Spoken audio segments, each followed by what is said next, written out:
we played bridge. I remember it snowed a couple of days. We couldn't go out skiing. We played a lot of bridge together. And then we had a date on her last night there. And it was a wonderful date. We went to a restaurant where you caught your own trout in a little pond out in back. And we danced and took our shoes off. And it was a good time.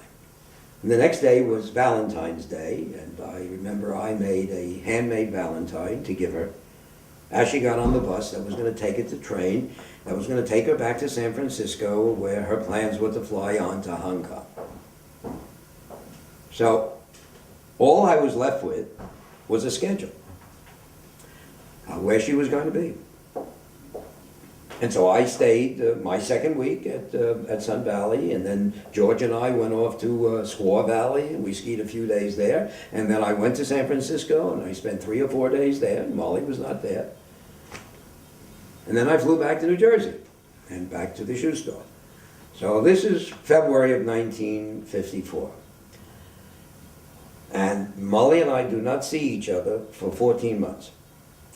But in the course of that 14 months, we exchanged an enormous amount of letters, real letters, handwritten letters, 4, 5, 6 pages long, a lost art. And I would make sure that I always had a letter waiting for Molly wherever she would be on one of her flights. And that could have been in Hong Kong, or it could have been Singapore, or it could have been Tokyo, or the Fiji Islands, or whatever. And that's how we kept up our the friendship that we had established. You would never think of picking up a phone in those days. It was amazing. It was expensive. Stamps were 3 cents. You know, a phone call could have cost $1. I remember I did call her on New Year's Eve between 1954 and 1955, and wished her a Happy New Year. And then in April of the next year, April of 1955, Molly had resigned from Pan Am that she was flying for. I neglected to mention that she was a Pan Am stewardess. As a result of that, she had bought up all these tickets that she could buy at an 85% discount and fly all over the world. So she had all these tickets to go to Europe and things like that. So she came to New York, and she was there for about 10 days, and I think we were together maybe half of that time. We had dates and things. And then she flew off to Europe. I had finally gotten up my courage to say to my brother-in-law that I thought I should maybe do something else. And his response was, "What took you so long?" Could have killed him. So I was planning to leave the shoe business when Molly came through. That's what happened. As a matter of fact, that was another interesting thing about our letters, because I wrote a letter to Molly in which I started the letter by saying, "I have something very important to say to you." And she said her first thought was that I was going to say that I was engaged to somebody else. But no, I was saying to her that I had decided to leave the shoe business. So I was no longer going to be this wealthy guy who could afford to come to Sun Valley. So I thought, you know what? She's going to be in Europe all summer, and I'm going to be here all summer, and that's absurd. I should go to Europe. I should follow her there. But I had to justify it. And so there was a program that they ran at Stratford. It was the University of Birmingham that ran it, on Shakespeare. It was a 6-week program, mostly for American students. And I applied to it and was accepted. And so I took myself off to Europe.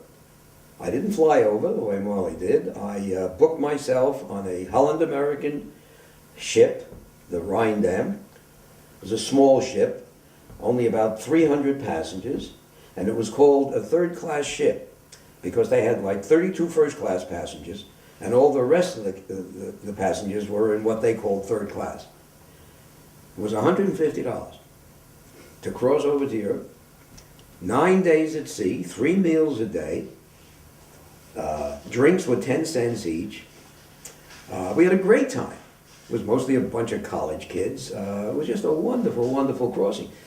And it must have been smooth, because I do not remember being seasick, which I am very prone to.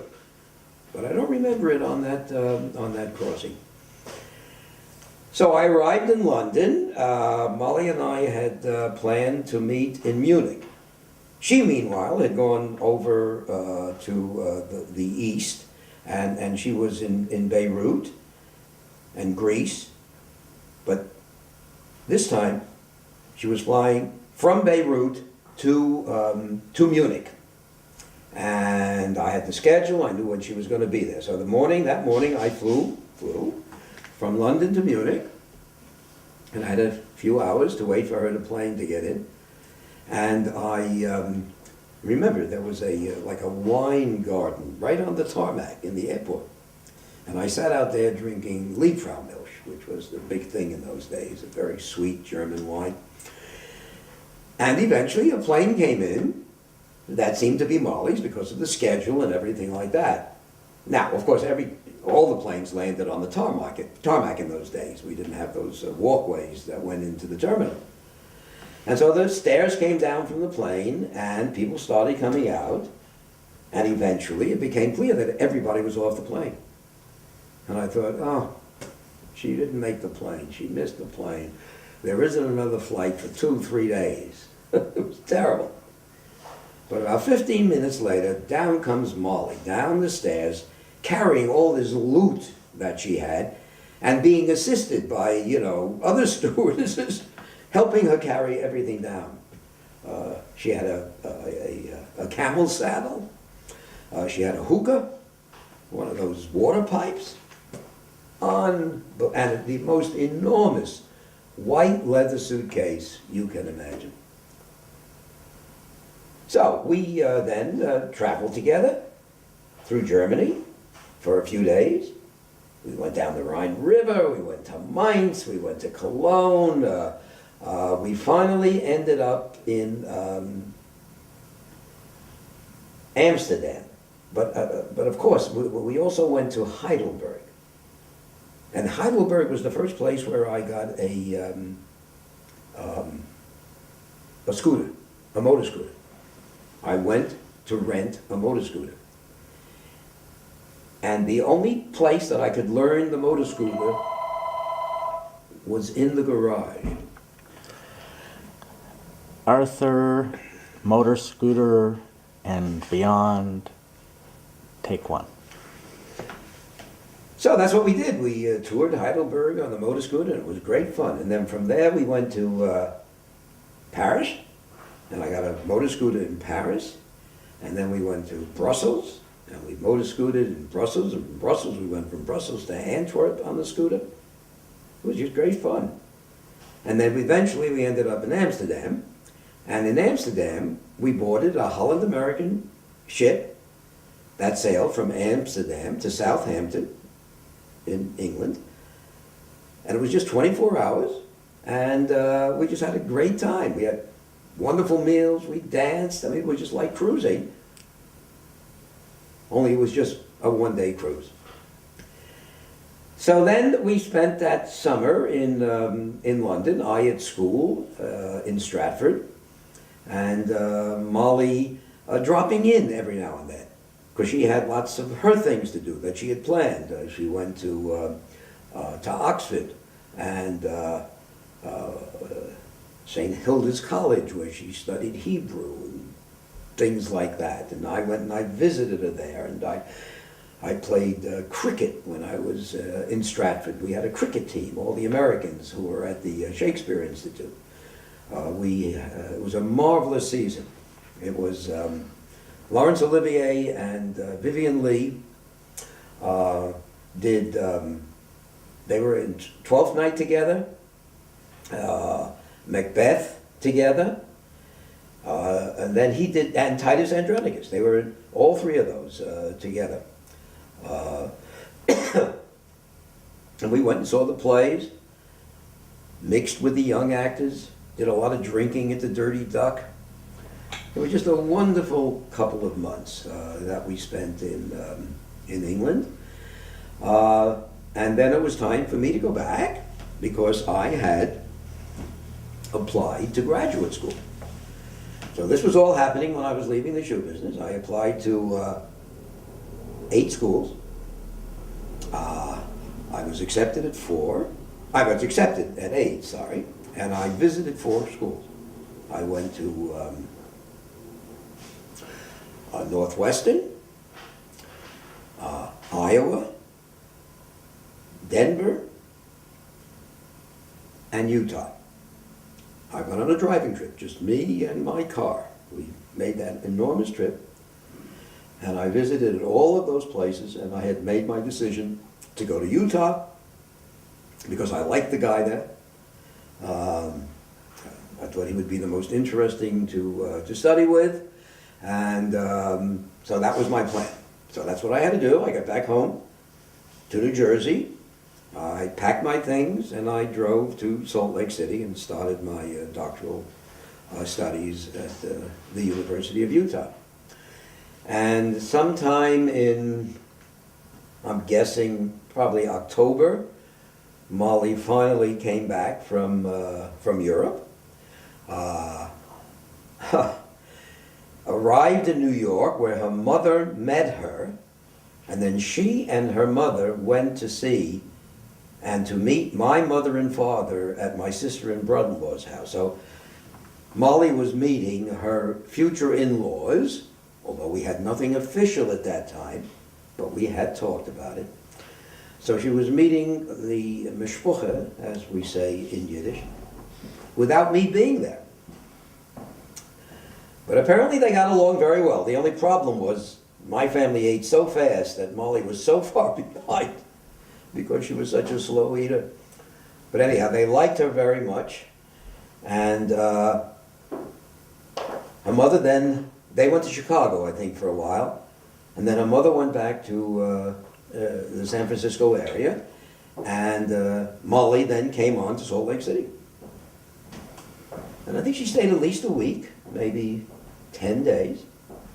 And we had decided that, yes, we thought that we would probably get married and that I probably should meet her parents. So she invited me to come visit in San Francisco for Christmas, and we were going to drive up to Portland to meet her mother and father. So in December, at the end of that first quarter, just the first quarter at Utah, in which I did a lot of plays, I acted in plays, I stage managed plays, I don't remember how much doctoral work I was getting done.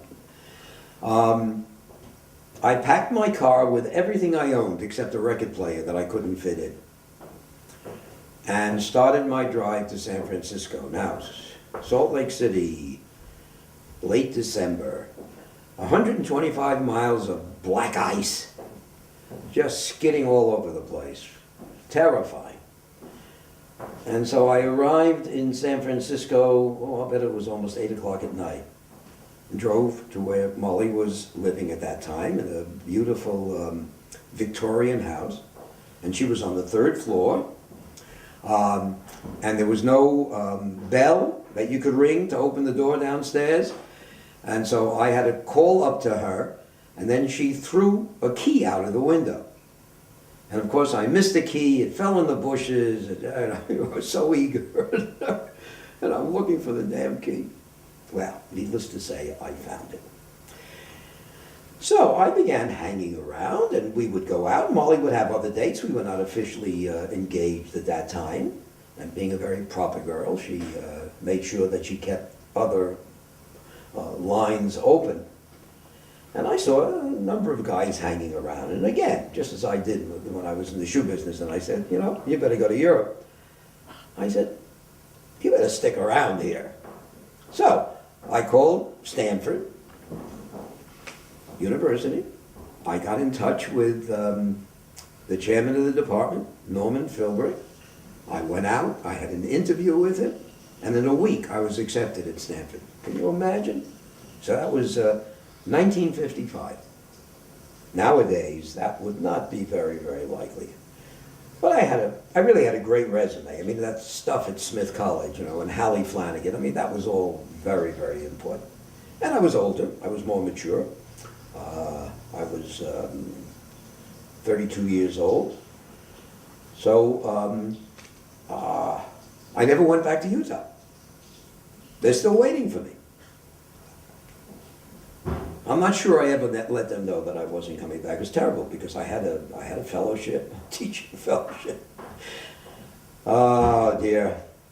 So I found a place to live in the house next to where Molly was staying, and now we were making it formal. We were going to get engaged. I mean, that's the least we could do for me making such a big change, was to get engaged. So we set the wedding for June the 16th. I started my doctoral work at Stanford. I commuted from San Francisco. I was taking coursework.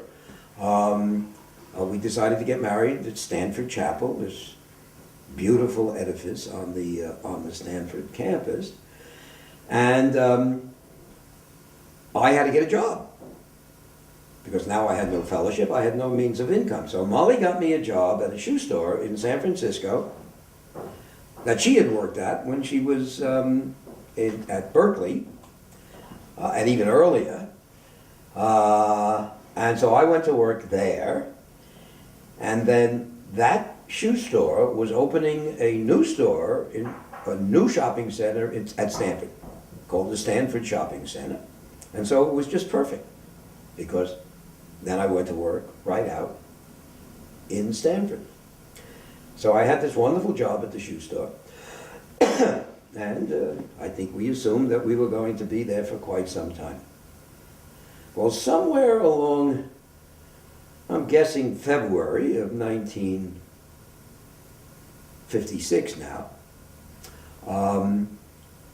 I had two nephews.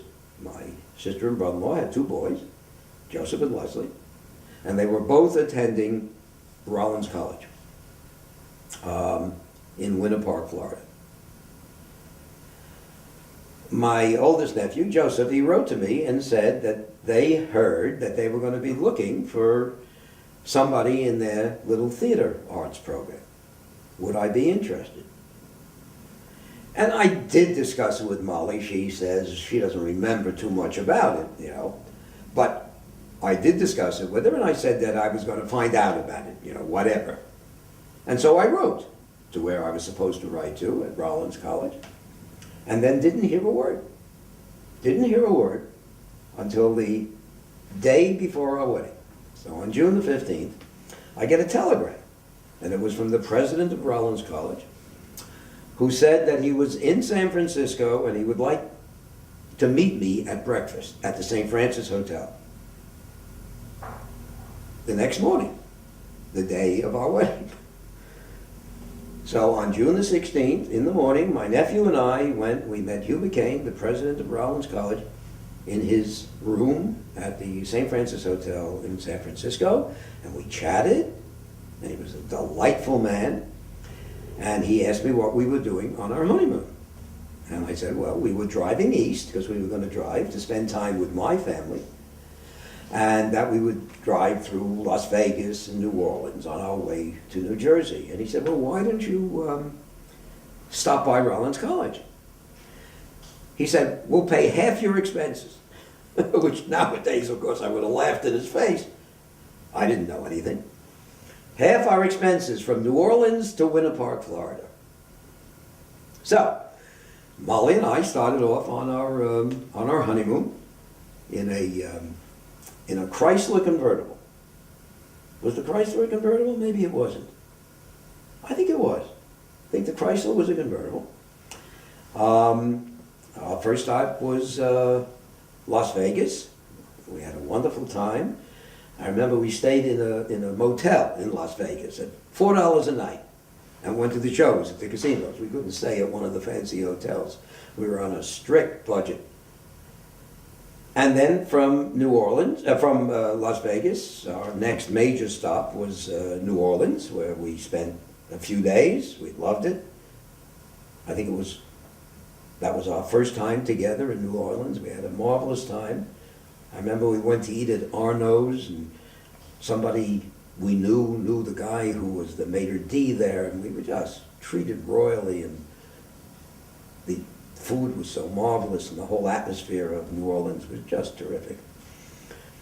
And then we drove on to Rollins College in Winter Park, Florida. Well, both of us were, I think, pleasantly surprised by how beautiful the college was. It was this little Spanish Mediterranean architecture. It was like a movie college. It was on a lake. All the students were beautiful. The most magnificent theater, the Annie Russell Theater, a 433-seat theater that was equipped beautifully. So it was nice. I think we were impressed, but Molly still was not anxious to leave California. That was not part of the deal. So then we drove from Florida up to New Jersey, to Elizabeth, and we spent about a month with Muriel and Al, and both of us went to the shoe store. We both sold shoes that summer and got paid for it. And after we were there for about a week, I got a call from Rollins College offering me the job. We would have to start in September. Oh, dilemma. Terrible dilemma. What to do? As I say, Molly was not very eager for this.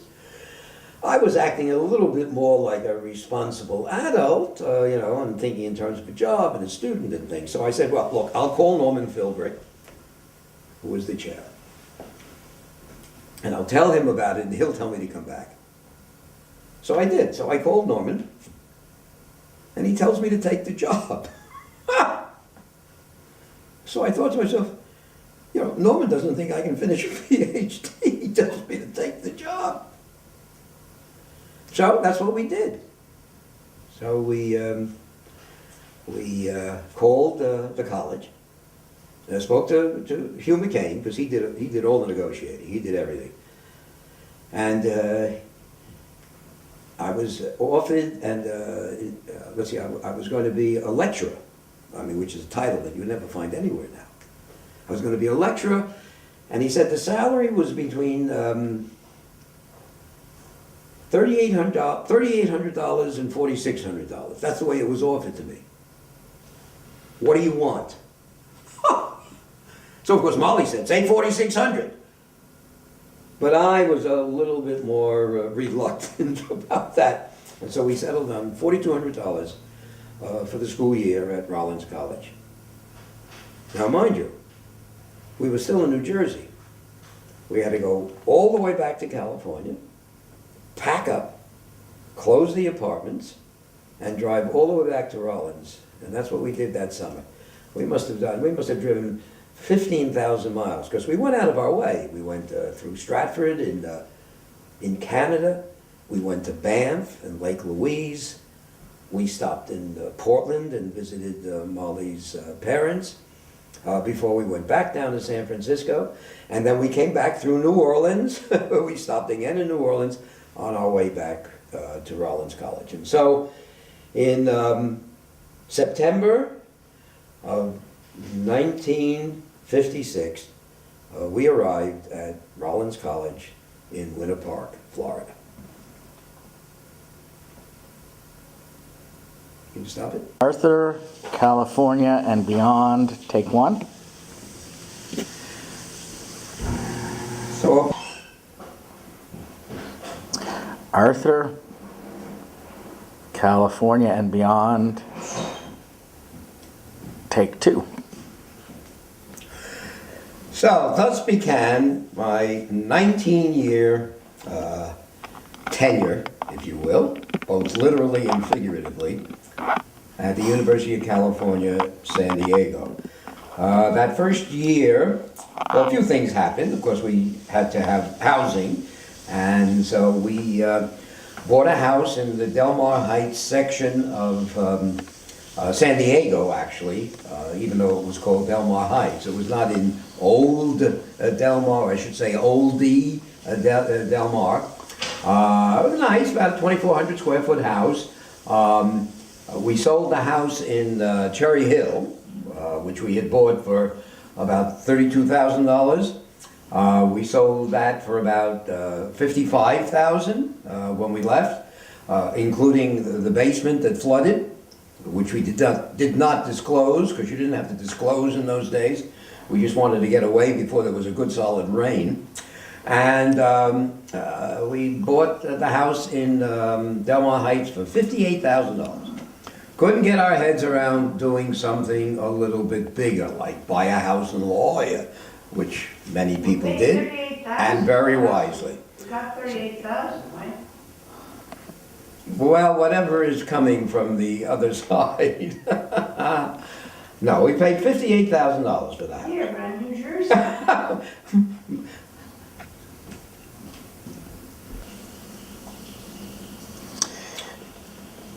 Arthur, California and Beyond, take 3.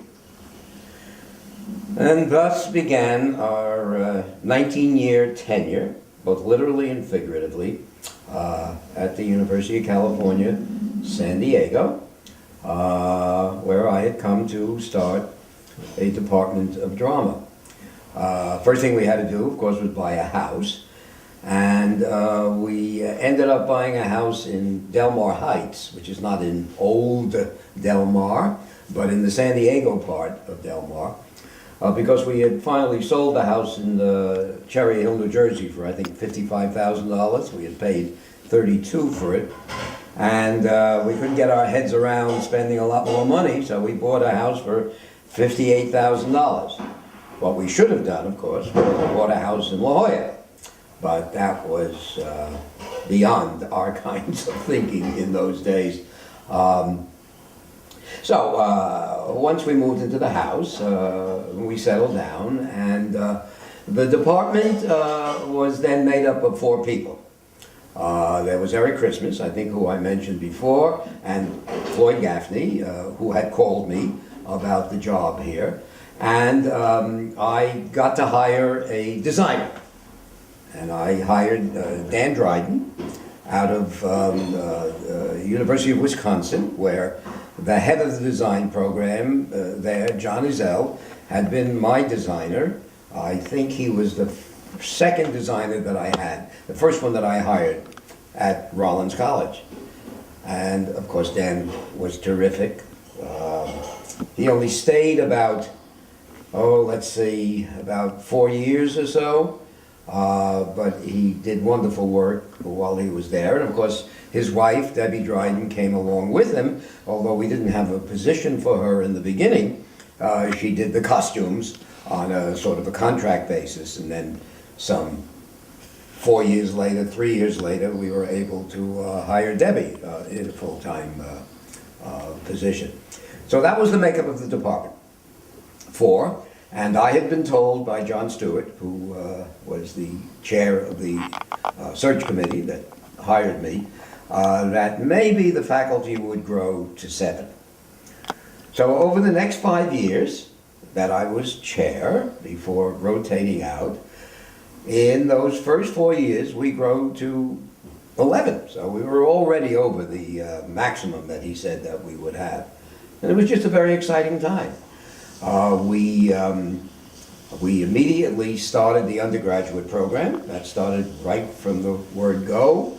And that did very well. And then I hired, my first year, I hired an old friend, Mike Addison, to join the faculty. Now, Mike and I had been friends from way back in 1961 at Stanford University, where I would come in the summers to work on my PhD. Mike was a first-year student, and I had a grant to take a year off and to write the dissertation. And so we became very friendly at that time. He was married, had children, and had been at Tulane. So, of course, we had that in common as well. So Mike and I, we sat down when he arrived, so that was 1973, and wrote a proposal for a graduate program. which was approved faster than any program I've ever known of since. So that we were able in 1974 to recruit our first class of actors, directors, playwrights, and dramaturgs. Because in the next year, I hired František Dejak, Czechoslovakian dramaturg, to be head of our dramaturgy program. And so he was around for that first class. And so the first, let's see, we were, I believe, 10 actors and 2 directors and 2 playwrights and 2 dramaturgs. So that was 16, 18 in that first class. And so the first class graduated in 1976. It was a 2-year program to begin. We changed it to a 3-year program beginning with the class of, I believe, 81 that came in 78. And so we didn't graduate anybody in that 1978. No, that was the last 2-year class that we graduated, the 78 class. And that was a class with Robin Hunt and Bill Davis, now Bill Anton, Peter Hackett, a lot of interesting people in that class, which of course began in 1976. We had a small theater that Eric Christmas had built with student help. It was a small thrust stage, seated about 130, maybe 140 in particular configurations. And we started a subscription season right in that first year, and had a very, very successful run. So the department grew exponentially. I was able to argue my way into getting us supported on the same basis as the sciences, and so that gave us financial support. The sciences were very supportive as well, because they had all these wonderful grants, and so therefore we were able to get more teaching assistantships than we would have normally. And so the department just grew marvelously in those first 5 years. So it came time for me to rotate out, which is a common thing at the University of California. People do not stay in chairs for long periods of time because you're expected to do your research or creative work, and it's pretty hard to do that as a chair. And so rotating chairs are the tradition at the University of California. And Mike Addison was the obvious heir apparent, and so Michael became the second chair of the Department of Drama. We may have changed it to the Department of Theater at that time. The other thing that I should mention about that was that when I came in 1972, I was offered by the administration the dance program, which at that time was in physical education, and very unhappy there. However, I chose not to do that. I thought it most important to get a drama department going before we brought in something like dance that would be very popular and therefore would command a lot of the resources. Unfortunately, it took another 17 years before the dance program came in to the Department of Theater, and it was changed to the Department of Theater and Dance.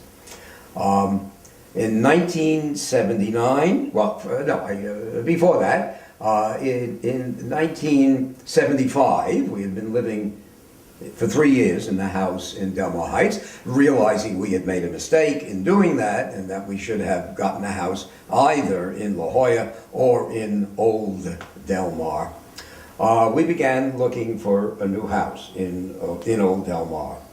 We looked at existing houses, and then we found architects, a husband and wife team, whose houses we liked. And we talked to them, and we contracted with them, and we began looking for lots. And that's when we bought the lot on Rimini Road, which we bought the lot on Rimini Road sometime in 1975, I think for $38,000. Of course, a lot similar to that at this time, before the big drop, would have been closer to $1 million, which is the amazing monopoly money that there was in this part of California over those years. And so we built a house on this beautiful lot that overlooked the Pacific Ocean. And we lived there until 1989. So we were there for 13 years. We moved in 1976. We were there for 13 years. Beginning in 1979, I took my first sabbatical. I had been teaching for a long time, but I had never been in institutions where sabbaticals were the sort of pro forma thing. And in 1977, 78, an interesting thing happened at the American Educational Theater Association convention in New Orleans. Alan Schneider, famous American director, was the keynote speaker, and I had known Alan since I would guess, 47, when I was at Smith College and he came to see a play. And we had bumped into each other at different places over the years and were on a fairly comfortable talking position. We once met at Grossinger's when we were at Ohio University, and spent a few days there. So we knew the family and knew Alan pretty well.